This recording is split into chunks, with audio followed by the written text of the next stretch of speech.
So we were continuing on with some of our backhoe work so that we could continue to expose areas down to the level at which we're encountering grave shafts. So we've been making really good progress in that regard. And then we also, because we had the rest of our team come on site on Monday with regard to the archaeologists and as well as the forensic team, then we were able to begin the process of doing hand excavations on some of the exposed shafts, or the shafts that we had exposed from last week's work.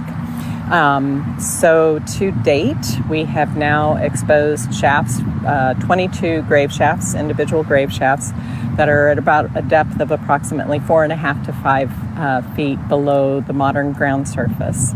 And then among those, 2 fit our criteria for the victims that we're looking for based on the information that we've discussed previously.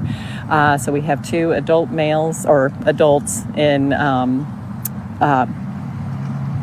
simple wood caskets, and one of those is being exhumed today, and one will be exhumed. We're expecting to be, we'll have sufficient progress to exhume that individual tomorrow. The information that we have to date with regard to the very limited information that we have regarding individuals that were buried in Oaklawn Cemetery comes from death certificates, as well as the newspaper account, in addition to information from the funeral homes.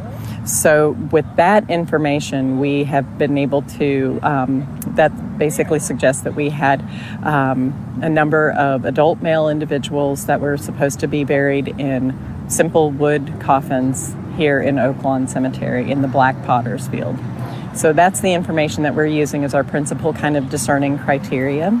What that means then is that when we are excavating on some of these other graves, we have gotten to a point on some of these other graves where we can determine that they are fancier or nicer coffins, and they are not of the type that we would otherwise anticipate are supposed to be associated with the individuals that we continue to look for. We're expecting to continue to expand our excavation block and continue to expose graves that we want to have this opportunity to examine to determine if they meet those criteria.